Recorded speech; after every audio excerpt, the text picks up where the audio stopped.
Bees add an estimated $18 billion a year to the value of American crops. They pollinate flowers that become fruits, nuts, and vegetables. But in recent years, honeybee colonies in the United States and Europe have been shrinking. Scientists have proposed different theories to explain what is known as colony collapse disorder. New research suggests that a commonly used group of insecticides could cause bees to have a hard time finding their way back to their hive.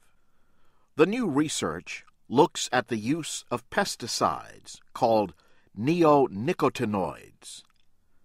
They were first used in the 1990s. They are now put on the seeds of many major crops around the world. The seedlings absorb the chemical as they grow. That means farmers do not need to spray a whole field.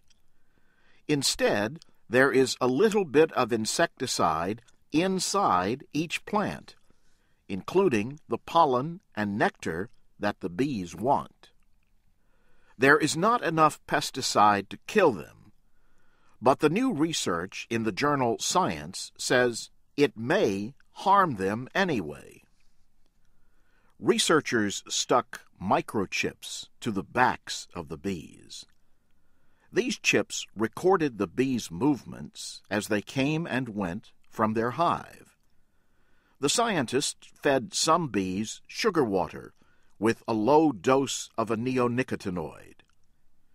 The study found that these bees were about twice as likely not to return as other bees.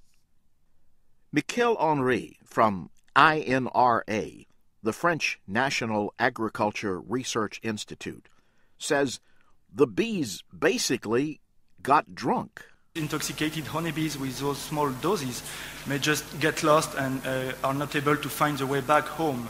For some crops around the world, wild pollinators like bumblebees are more important than honeybees. Dave Goldson at the University of Stirling in Britain worked on another study published in Science.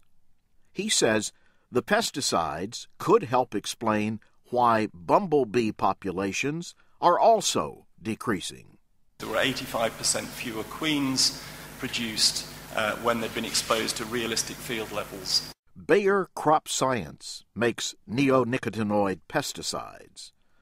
Company spokesman Jack Boyne disputed the findings. Instead of dosing the animals at field-relevant concentrations as the authors intended, they instead dosed them at levels far greater than what would commonly be experienced in the field. He also notes that researchers are studying other factors that could affect bee populations. These include parasites, diseases, and stress caused by transporting beehives to farms.